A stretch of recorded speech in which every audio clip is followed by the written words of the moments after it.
Estamos aqui agora iniciando a nossa aula hoje, segunda-feira, na unidade 3 aqui do módulo Hebreus e Epístolas Gerais. Hoje, conforme nós já falamos aqui, vamos estar falando sobre as epístolas universais, as epístolas petrinas, primeira e segunda epístola de Pedro, o apóstolo Pedro. Sobre essa questão, vale-se dizer e importante verificar que Pedro, ele teve uma importância singular ao transcorrer de toda a história bíblica, bem como nos rudimentos e principalmente na ajuda dos fundamentos e rudimentos aí da igreja primitiva, os nossos pais na fé.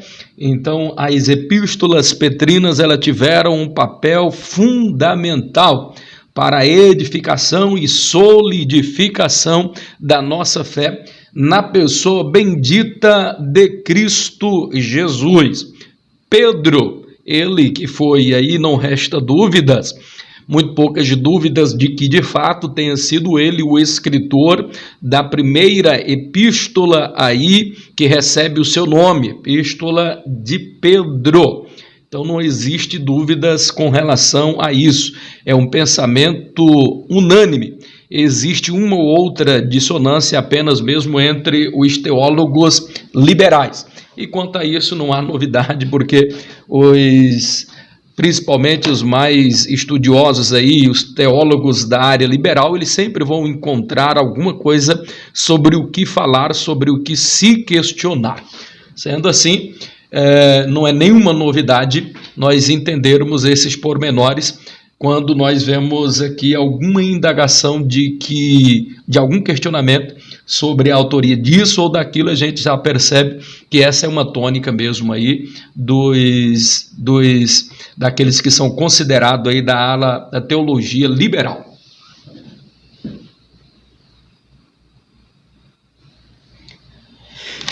Muito bem, eu queria que você já abrisse aí, por gentileza, meus queridos, aí no seu livro, porque vamos estar utilizando aí ele. Abra, por favor, por bondade, aí nas páginas 95 do seu livro. A partir da página 95, aí até a página 125, vamos estar falando aí sobre as epístolas universais do apóstolo Paulo. No primeiro ponto aí é importante nós estarmos falando aí, 1.1 vai falar sobre Pedro, o pescador.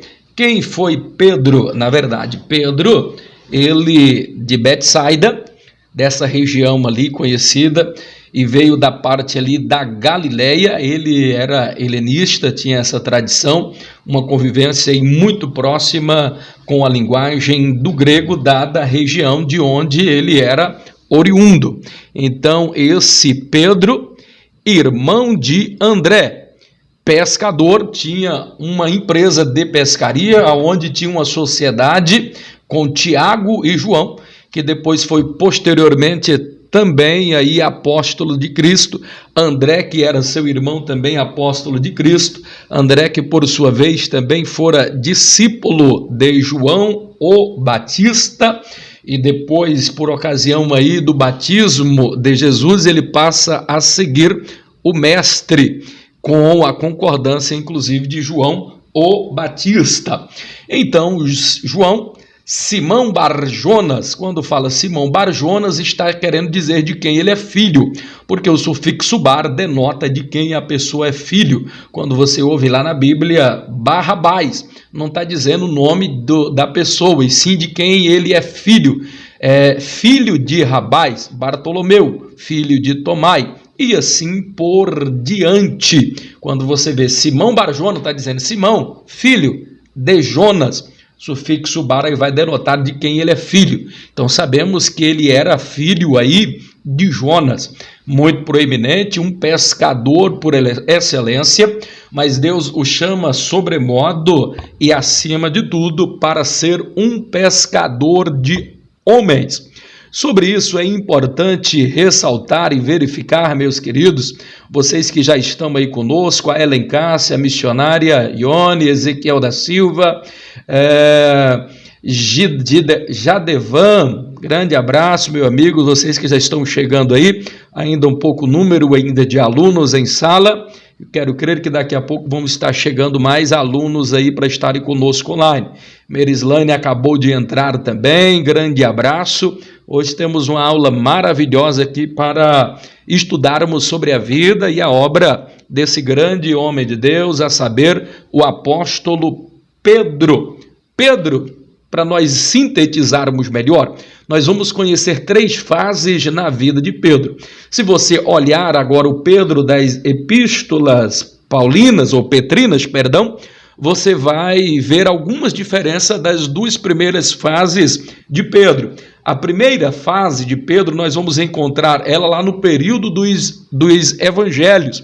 Evangelho de Jesus segundo escreveu Mateus, Evangelho de Jesus segundo escreveu Marcos, Evangelho segundo João e Evangelho segundo Lucas. Nós vamos ver ali um Pedro diferente daquele que nós encontramos, por exemplo, em Atos, e mais diferente ainda daquele Pedro, o escritor agora das epístolas aqui petrinas. Se você for observar, a primeira fase de Pedro, nós vamos encontrar um Pedro um tanto quanto intempestivo, ou seja, Pedro, em sua primeira fase, ainda era um homem muito instável, ou seja, ele vislumbrava momentos de altos, mas momentos também baixos. Ora ele estava aqui em cima, ora ele estava aqui mais embaixo, ele vivia em uma gangorra, como que se fosse uma roda gigante que estava girando, ora ele estava em cima, ora ele descia para baixo, quer dizer, existia ali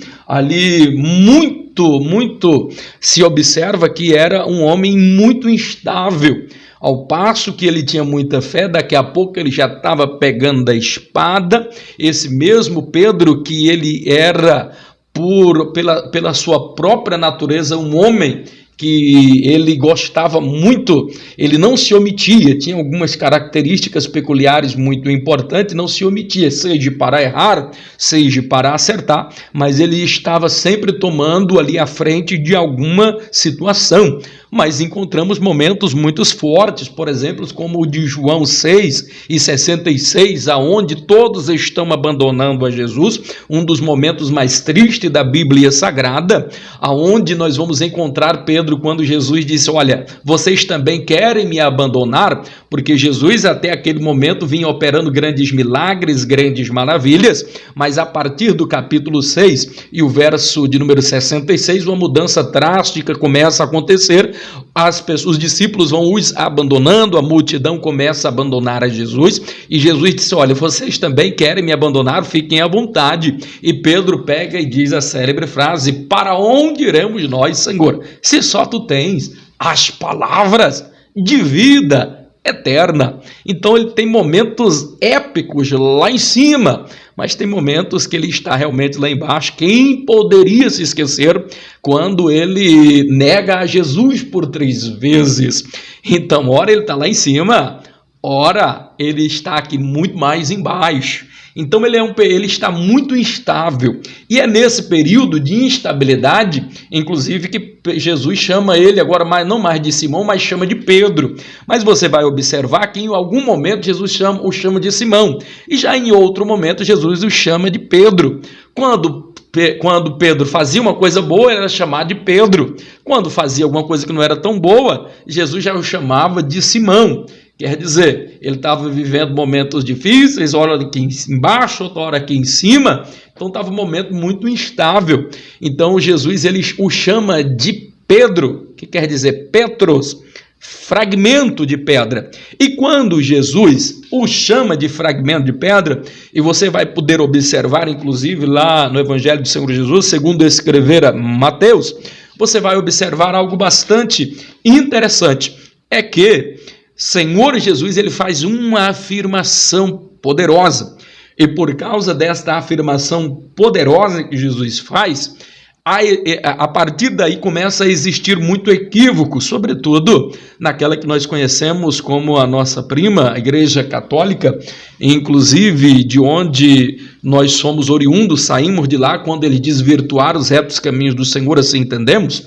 Então a gente vai perceber e vai entender aqui, compreender a forma como eles analisavam, porque para eles o fundamento da igreja é Pedro, por causa dessa afirmação aqui de Mateus, no capítulo de número 18, e o capítulo de número 16, e o versículo de número 18, aonde o Senhor Jesus vai dizer assim para ele, de uma forma muito forte: pois eu também te digo, quando Pedro dá uma resposta muito, muito entusiasmada para Jesus, então diz: Pedro, eu também te digo que tu és Pedro, quer dizer, Petros, e sobre esta pedra edificarei a minha igreja. Logo eles entenderam que Pedro, a igreja seria edificada, a igreja seria fundada na pessoa de Pedro, e não existe um equívoco teológico mais estapafúrdio, mais relapso com a verdade e o contexto bíblico do que este, porque não existe nenhuma razão de ser para alguém ter esta compreensão. Perceba que até aqui não existia a idolatria a santos, é a Igreja Católica que vai começar a instituir a partir disso daí, e começa a divinizar e tornar aquilo que é criatura sendo algo como sendo sagrado para ser adorado e venerado, o que na Bíblia vai dizer de uma forma muito clara em Levítico 26, em Deuteronômio 5 e 8, onde podemos ver de forma muito clara que você pode analisar de luz de lamparina e você não vai encontrar um só versículo que dá base para que o homem possa adorar alguma imagem. Se não, vejamos, ali no capítulo 5 e o verso de número 8 de Deuteronômio, o próprio Deus está falando assim: olha, não farás para ti imagem de escultura, nem semelhança alguma do que há no céu, nem semelhança alguma do que há na terra, nem nas águas embaixo da terra. Então você não pode fazer uma imagem daquilo, nem do próprio Deus, nem do próprio Jesus, de nenhum anjo e de nenhum homem aqui na terra, ou de um peixe, ou de qualquer coisa, porque existem países que eles adoram, por exemplo, a minhoca como Deus, adoram vaca como Deus, o piolho como Deus, totens como Deus, então ratos como Deus. É um absurdo, uma sandice sem tamanho. Então Deus jamais iria concordar e jamais faria uma afirmação desta natureza. Pastor, então por que é que Jesus diz isso? Porque quando ele diz: olha, pois eu digo que tu és Petros, digo que tu és Pedro, fragmento de pedra, e sobre esta pedra edificarei a minha igreja. Então aqui está o equívoco. Quando vocês vão perceber que uma parte está falando de Pedro. Então quando diz: eu lhe digo que tu és Petros, Petros aqui, ele é masculino. E ele vai dizer agora, vai mudar de Petro para Petra. Petra é pedra, rocha. Então ele diz assim: e sobre essa rocha, Jesus está falando ele, e sobre esta rocha edificarei a minha igreja. Então é sobre a rocha que é Jesus. Então nós vamos observar Pedro falando sobre isso, nós vamos observar que Jesus, ele é a pedra angular da esquina. Então a pedra é Jesus. Segundo que em toda a Bíblia você nunca vai ver uma informação, por mais homem honrado que seja, por mais santo que seja esse homem, mais honesto que seja, nenhuma parte da Bíblia Deus vai se referir ao homem como Petra, quer dizer rocha. Fragmento de pedra até pode ser, Petros até pode ser, porque é fragmento de pedra. Agora rocha, Petra, só é direcionada, e não existe nenhuma outra passagem onde se relaciona ao homem. Petra, como rocha aqui, falando a respeito de fundamento, sempre tem a ver com Deus, com Jesus, com o Espírito Santo. E isso precisa ficar claro, e muito claro em nossa mente. Para que alguém não tenha dúvida, eu vou até fazer aqui uma análise para você aqui ter uma questão. Primeiro, Petros é masculino. Não tem dúvida com relação a isso. Petra é feminino, quer dizer rocha. Outro sim. Perceba, eu tenho esta caneta aqui, está em minhas mãos, sim ou não? Esta caneta está em minhas mãos. Eu pego agora a minha Bíblia e eu vou dizer, esta Bíblia está em minhas mãos. Ou eu poderia dizer, não sei se vocês conseguem visualizar aqui, eu estou pegando em uma mesa. A minha esposa, que é professora de inglês, ela diria assim, olha, quando diz assim, esta caneta, então ela vai dizer assim, this pen. E se for a Bíblia, por exemplo, this Bible. Se for a mesa aqui, por exemplo, this table. Então quer dizer, esta caneta, esta Bíblia, esta mesa. Quando eu digo esta, ela vai dar o pronome aqui para você entender melhor a respeito disso daqui, olha. Então, pronome demonstrativo de algo que está perto. Então, quando eu digo esta, é algo que está ligado aqui à minha mão, ao alcance da minha mão. Esta, this Bible, esta Bíblia. This pen, esta caneta. This table, esta mesa, é algo que está ao alcance da minha mão. Mas o interessante é que Jesus não disse sobre esta pedra. Jesus, ele diz sobre essa pedra. E aqui está a diferença. Porque se o pronome demonstrativo esta se refere a algo que está ao alcance da sua mão, agora o outro pronome possessivo, ou pronome demonstrativo, que é o essa, e é essa que Jesus escreve aqui, ele vai referir-se a algo que está distante. Então Pedro estava distante. Se Jesus estivesse falando de Pedro, Jesus diria da seguinte forma, e sobre essa pedra, Pedro, porque está distante, sobre esta pedra, Pedro, está distante. Aí seria com Pedro. Mas Jesus, ele utilizou assim, olha, ele utilizou diferente. Ele diz sobre esta pedra. Quando Jesus diz esta pedra, está dizendo sobre esta pedra que sou eu, Jesus, a glória é minha, o poder é meu, o fundamento da igreja é meu. Então Jesus só diz sobre esta pedra. Então quando ele diz esta pedra, então não sobrou mais espaço para Pedro, porque se fosse se relacionar a Pedro, ele não teria dito esta. Jesus teria dito essa pedra, porque está distante, longe das minhas mãos. Está longe do alcance das minhas mãos. Se fosse para Pedro, ele teria dito sobre esta pedra, Pedro, que é você. Não, ele diz sobre esta pedra, que sou eu, o grande eu sou, o Deus Jeová, o Deus Todo-Poderoso. Não sei se deu mais ou menos para vocês entenderem e sintetizar aí sobre essa questão. Aleluia! Infelizmente a internet está muito ruim. Porém, o professor está gravando a aula em outro aparelho, depois podemos disponibilizar. Muito bem, pastor Paulo Rodrigo está falando. Nós estamos aqui, além dessa transmissão, estamos também com uma outra gravação que depois nós vamos estar disponibilizando. Se essa aqui não ficar muito tranquilamente, a gente disponibiliza depois aí para vocês, ok? Grande abraço aí a todos, vamos continuar aí com a nossa aula. Já que você entendeu este contexto agora, aí na página ainda do seu livro, na página de número 95, onde nós estamos falando, 1.1, Pedro o pescador. Então, estamos aí na primeira fase. A primeira fase de Jesus é essa, que ele está muito instável. A segunda fase aí da vida do apóstolo Pedro é registrada em Atos. Em Atos, nós já percebemos uma nova fase aqui do apóstolo Pedro. Nesta nova fase, nós vamos observar algo por demais interessante. É que Paulo agora deixa de ser impetuoso, intempestivo e instável, e agora ele começa a ser uma pessoa mais prudente, uma pessoa que agora já consegue ter uma certa estabilidade.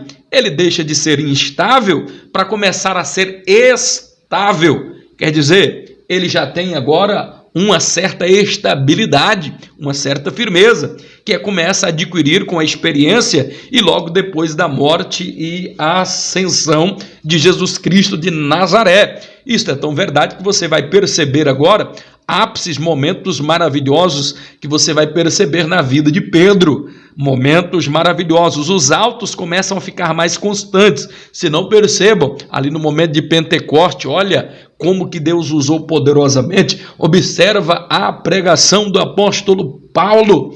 Ele, em uma pregação, 3.000, 5.000 almas aceitam a Jesus, se convertem, rendem aos pés do Mestre. Que maravilha! Louvado, engrandecido é o nome do Senhor Jesus, que é digno de toda honra, digno de toda a glória.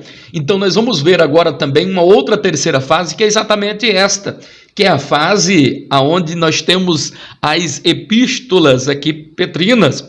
Então nós vamos perceber um apóstolo Pedro um tanto quanto diferente daquelas duas primeiras fases. A fase do Evangelho, um Paulo mais intempestivo. A fase agora, a segunda fase no livro de Atos, que já é um homem que conseguir uma certa estabilidade em que os momentos mais altos, os ápices da vida dele estão mais presentes, ao passo que os momentos de fragilidade, os momentos de instabilidade começam a diminuir. E agora chegamos aqui nas epístolas petrinas, aonde nós vamos encontrar um apóstolo Pedro bem diferente, mas muito diferente mesmo daqueles outros dois daquela primeira fase.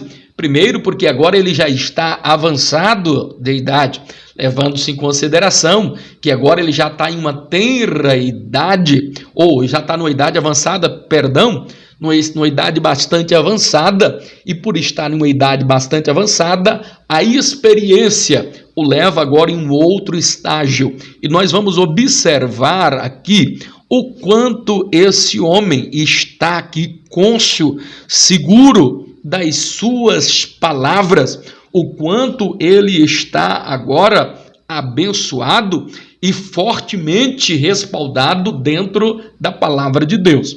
Então, já que você entendeu essas três fases aí da vida do apóstolo Pedro, vamos agora caminhar sobre a questão da autoria. 1.2 aí do capítulo 1 da unidade em que nós estamos estudando. 1.1, a respeito da autoria.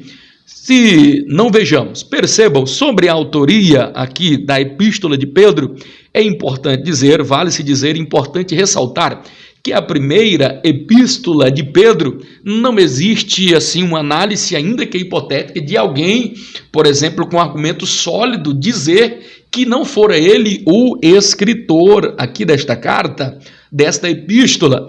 Então, sobre isso não existe qualquer dúvida, são quase que unânimes. Se existe uma epístola dentro do cânon do Novo Testamento em que não houve qualquer, vamos dizer assim, dúvida sobre a autoria, é a primeira epístola de Pedro. Primeiro porque ele já começa dizendo que eu, apóstolo de Cristo. Então ele já se identificou. Ele diz, eu sou o escritor desta carta. Então sobre isso não existe dúvida. Como não existe dúvida, por exemplo, nos nossos pais na fé. Nenhum pai da fé negou a autoria desta carta, não sendo de Pedro. Nenhum reformista ou pré-reformista questionou a autoria desta carta que não fosse Pedro. Os principais teólogos, até os mais odiernos, nunca existiu nenhum outro que questionou a autoria desta carta.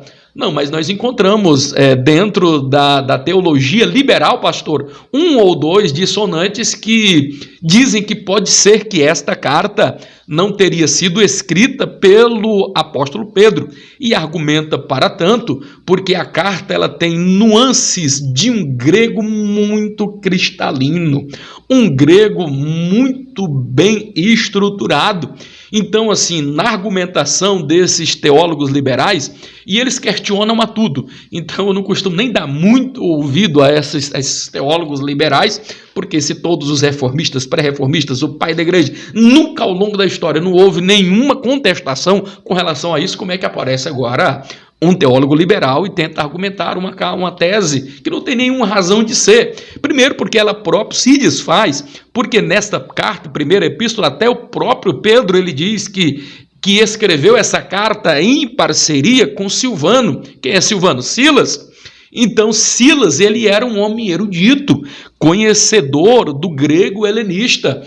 E segundo, que não tem nenhuma sustentação, porque o próprio Pedro, porque eles argumentam que aqui o grego é muito sofisticado. Ora, Pedro era da Galileia, ele veio de Betsaida, esta região era helenista, então assim, aonde o grego ele tinha uma predominância, então era natural que Pedro conhecesse ali as nuances e toda a cristianidade ali do grego, e por isso escreve com muita propriedade. E segundo, que aqui Trajano, Silas era um erudito, e estava com ele e foi coparticipe aqui, não vou dizer coautor, mas esteve ali na instrução, como que um escriba orientando, fazendo ali de repente alguma correção ou outro. Então não existe uma análise ainda que hipotética, e alguém, por exemplo, queria argumentar que esta carta não teria sido escrita por Pedro. E já, se aqui nós não temos aqui nenhuma resistência que a autoria teria sido aqui do apóstolo Pedro, na segunda epístola nós já vamos encontrar aqui uma aparente contradição, e por causa dessa aparente contradição, essa carta ela demorou-se muito tempo para ser aceita dentro do cânon do Novo Testamento. Ela e a epístola de Judas, elas foram as epístolas que só foram inseridas muito mais lá na frente, foram as últimas a serem inseridas, porque havia algumas dúvidas, tanto quanto na autoria, quanto na canonicidade aqui dessa epístola. E pelo simples fato que na epístola aqui, na segunda epístola de Pedro, nós vamos encontrar uma mudança drástica de narrativa, porque se na primeira epístola nós encontramos aqui esse grego muito polido, muito bem harmonizado, muito bem estruturado, com palavras muito fortes, esclarecedoras, de uma erudição muito grande, já na segunda epístola não. Ali nós vamos perceber que as frases não são tão assim, tão contundentes, tão muito bem elaborada. O grego ele não está assim tão muito estruturado em seu original. Exatamente por causa disso, alguns argumentam de que não teria sido Pedro e que possivelmente, e por causa até de uma similaridade, alguma parte ali com a epístola de Judas, então eles tentam ali, principalmente os teólogos liberais, argumentar que não teria sido Pedro o escritor aqui desta carta. Contudo, não existe nenhuma razão de ser, uma análise ainda de que hipotética, de que possamos assim conjecturar de uma forma diferente. Haja vista que nós vamos observar dentro do contexto dessa carta o próprio apóstolo Pedro aqui argumentando a partir no capítulo 1 até o verso 14, nós vamos observar ele próprio dizendo que ele dizendo que foi ele quem escrevera, eu, apóstolo de Cristo, servo de Deus, escrevi a carta. E nós vamos observar que o mesmo Pedro ele vai dizer a seguinte, olha, esta é a segunda carta que vos escrevo. Ora, se ele está escrevendo a segunda, é porque existiu a primeira. Lógico que para se harmonizar uma situação distinta como essa, se ele está dizendo que escreveu a segunda epístola, é porque ele escreveu a primeira. Então, se ele escreveu a primeira, então aqui não resta dúvida de que de fato realmente fora ele o escritor aqui desta carta. Ele está dizendo, fui eu quem escrevi a carta, ele abirrogou-se para si. Várias outras argumentações nos levam a crer, a ter uma absoluta certeza e poder clarividenciar, sem nenhum medo de errar, com toda a convicção que essa carta fora de fato escrita por ele. Você for observar, por exemplo, a afirmação de 1 Pedro, no versículo de número 14, no capítulo 3, ele vai falar inclusive a respeito desta questão também. Ele vai dizer em 1 Pedro, no versículo de número, no capítulo 1, do versículo 6 até o versículo de número 17, salvo engano, ele vai estar falando a respeito disso.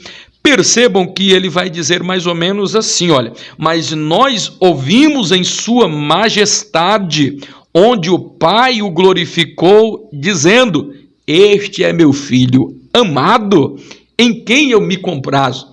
Ora, então o próprio apóstolo está dizendo, quem é que falou isso? Ele está falando dele próprio, que ele viu Jesus transfigurado em um corpo de glória. Onde foi isso? Lá no Monte da Transfiguração. Então quem estava lá? estava Tiago, estava João, estava Pedro. Tiago já não poderia ser, porque Tiago já havia sido martirizado aqui nesse tempo. João, ele não abrigou para ti o título dessa carta, então só poderia ser de fato realmente Pedro, que era um dos três que estavam lá. Então, sobre isso não pode ter nenhuma dúvida. Você quer ver um outro argumento muito forte, dentre vários que poderíamos aqui citar? A própria citação no verso 14 do capítulo de número 1, ele vai dizer da seguinte forma, dizendo a respeito de como seria. Ele vai argumentar que o Senhor Jesus, o Mestre, mostrou a ele como seria a sua morte. E nós sabemos que a morte de Pedro foi martirizado, sendo crucificado também pelas mãos e atados, e ele vai citar, e essa afirmação ela vai colaborar, e ela vai de frente com aquilo que no capítulo 21 e no versículo de número 19, 18 e 19, salvo engano, aonde nós vamos observar ali da seguinte forma, Jesus falando a respeito ali de Pedro, sobre essa questão, diz, na verdade, eu te digo, e ele vai dizer de forma bem enfática, Pedro, quando tu eras moço, tu andava para onde tu queria, tu passeava para onde tu queria, mas porém, quando tu estiveres velho, tu estenderás as mãos e alguém te cingirá. E tu não mais andará e não estará onde mais tu quer, mas aonde alguém quer te levar. Ele estava, e a sequência vai dizer ainda, a interlocução ali, quando quem está aí escrevendo, ali, João escrevendo, ele vai dizer, e Jesus estava falando isso acerca, mostrando de que morte Pedro, de que tipo de morte Pedro então morreria. Então não resta dúvida de que aqui realmente é a pessoa de Pedro, o apóstolo, que escreveu essa carta. Porque razão muitas pessoas não observaram para esses fatos e durante muito tempo, de muitos anos, demorou-se então para aceitar a canonicidade e a autoria dessa segunda carta. Se na primeira não teve nenhuma dúvida, percebemos várias dúvidas aí com relação a essa questão. Só me dá o horário aí para mim não me perder, eu estou sem o relógio aqui. Muito bem, é porque demos uma atrasadinha, deixa eu só... Estamos aqui em cima do horário, meus queridos e amados irmãos. Vamos dar uma acelerada aqui para ver se a gente ganha tempo. As coisas, o pastor da próxima aula já está aqui. Nós começamos devido a um problema técnico.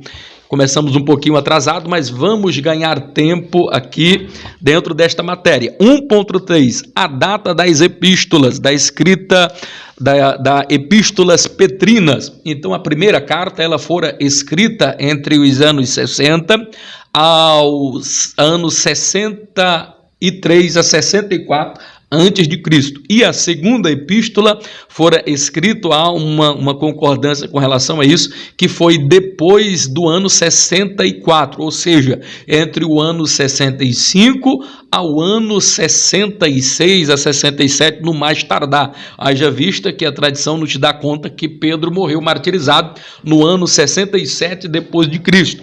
E se na primeira carta fala muito a respeito de uma perseguição, vai colaborar muito com o tempo da perseguição que Nero promoveu à igreja. E essa perseguição, ela vai durar e vai perdurar e permanecer aí durante um bom tempo. E vai permanecer até o ano 64. Então, no ano 64, essa perseguição ela vai cessar por um pouco. E é quando cessa essa perseguição aí, inclusive, que é escrito esta segunda epístola petrina. É claro que às vezes escrita de forma mais afobada, um pouco mais apressada, de repente aqui já não tem a presença também de Silvano, esse erudito, então inclusive por causa disso, essa mudança aí de trajetória aí, da interlocução, da maneira de expor as suas palavras na visão ali, como Pedro estava identificando as coisas. Mas não resta dúvida de que de fato fora ele o escritor. E esta, muito possivelmente e certamente, é as duas datas mais provável de que tenha sido escrita a primeira e a segunda epístola de Pedro. Então, assim, se não existe agora dúvida, o período que ele escreveu, existe uma dúvida do local onde Pedro escreveu, por exemplo, esta carta. Porque se Paulo escreveu, e a tradição diz que ele escreveu de Roma, e se ele escreveu de Roma, os teólogos liberais, e alguns vão argumentar da seguinte forma: se Paulo escreveu de Roma, por que é que ele diz que estava em Babilônia?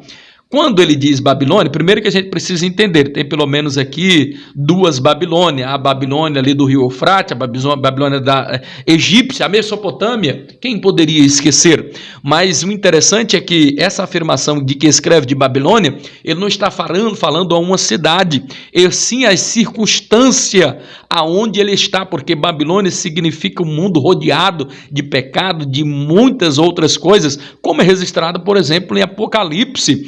João está na ilha de Patmos e ele recebe a visão e ele fala inclusive de uma Babilônia, e aquela Babilônia ali ela é figurativa, não é uma Babilônia, uma cidade na verdade literal, é mais uma sua situação, uma condição de como estão as conjecturas atuais.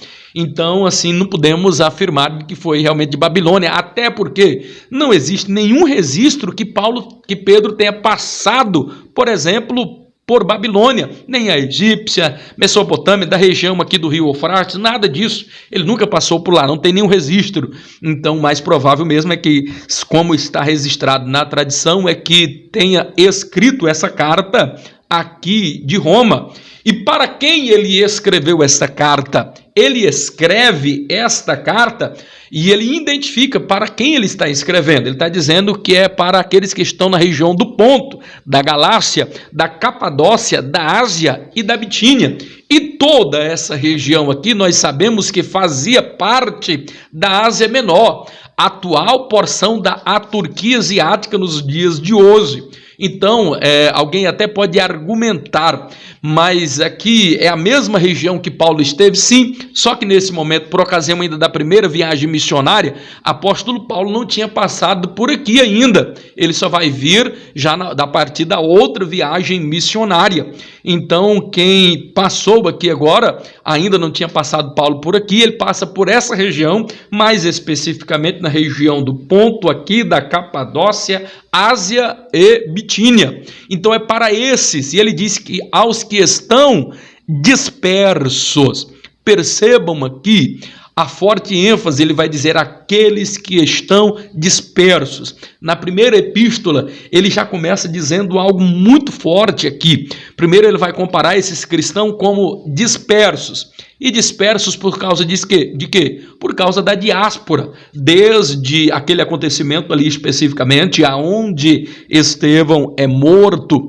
Por causa da morte de Estevão, começa uma grande perseguição, eles começam a se deslocar por lugares mais longínquos na face da terra, tentando fugir de quê? Dessa grande perseguição que está acontecendo. Então acontece essa pequena diáspora e eles começam a ficar dispersos. Segunda coisa que nós identificamos aqui também na epístola de 1 Pedro é que eles chamam estes a quem ele está destinando a carta, vai chamar eles de forasteiro.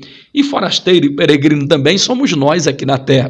Mas eles eram forasteiros por causa de uma questão, porque foram dispersos, porque foram perseguidos, e para salvar sua vida eles são dispersos e vão ali para várias outras cidades.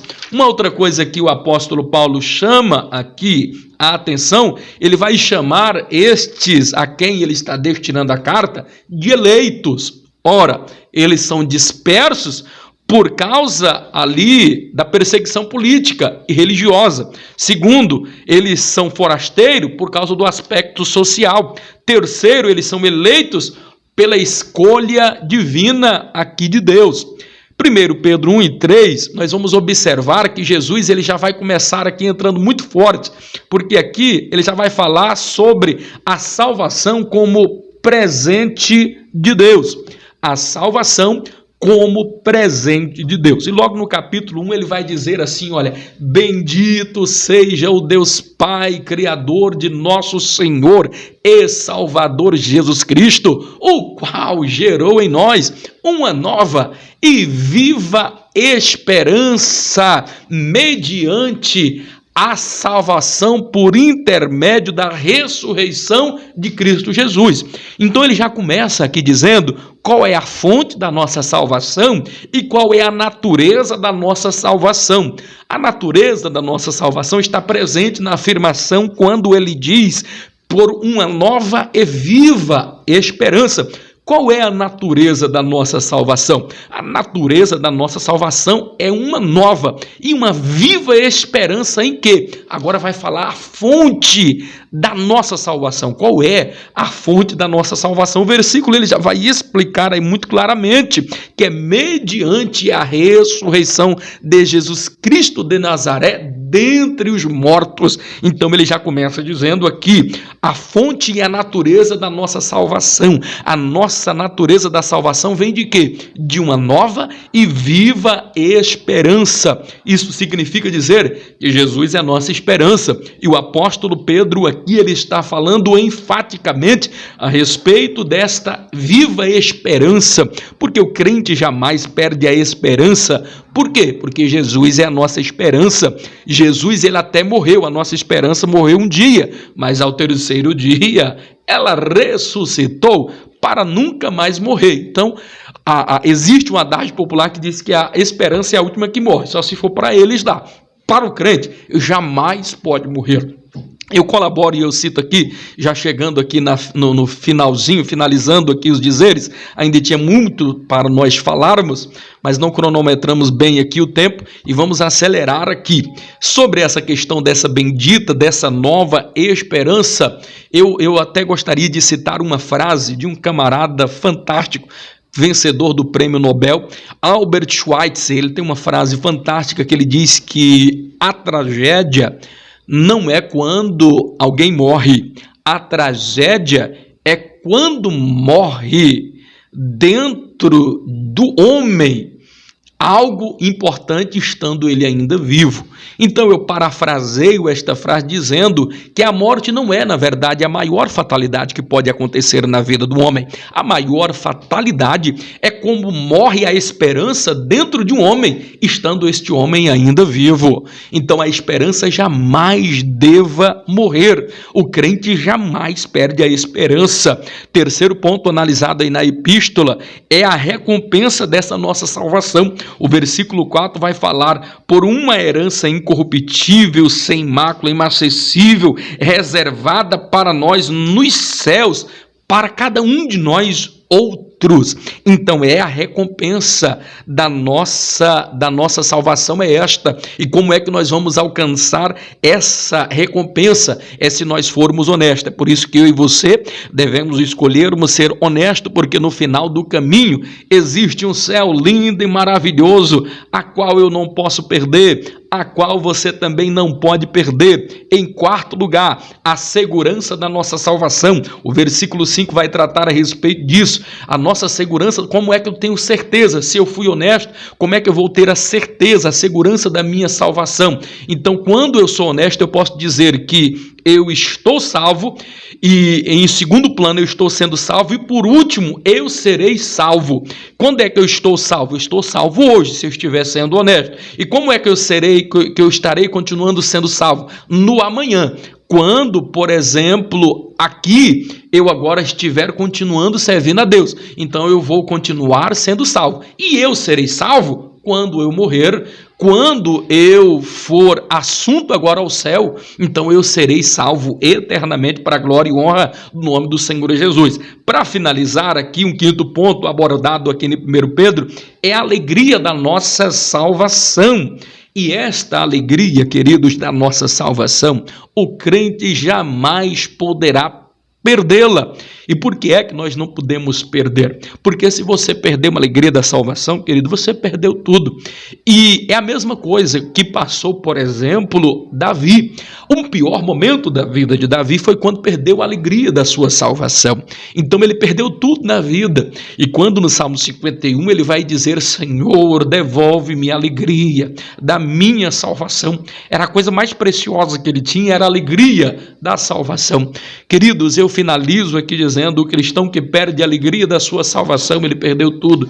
Perca tudo, mas não perca Jesus. Perca tudo, mas não perca a tua santidade. Perca tudo, mas não perca o céu, não perca a alegria da tua salvação, não te corrompa, não deixa os seus princípios bíblicos intrínsecos que estão dentro de você através da palavra morrerem, porque se você perder a alegria da tua salvação, acabou tudo, irmãos. E isso é o que nós estamos vivendo, infelizmente, muitos dos nossos dias odiernos, presenciamos isso em nossos cultos, presenciamos isso no nosso viver diário, contínuo. Você olha para a pessoa dentro de um culto, você não percebe mais esta alegria, aquele brilho no olhar. Percebo que nem mais lenço as pessoas trazem, na verdade, para o culto. Eles passam o culto ali de olhos enxutos, eles não estão mais preocupados, parece, com esta alegria, com esse fervor. É um mero formalismo o fato de estar ali presente em um culto. Estão mais para assistir do que, na verdade, para cultuar a Deus. E eu finalizo aqui dizendo: não perca a alegria indizível da tua salvação.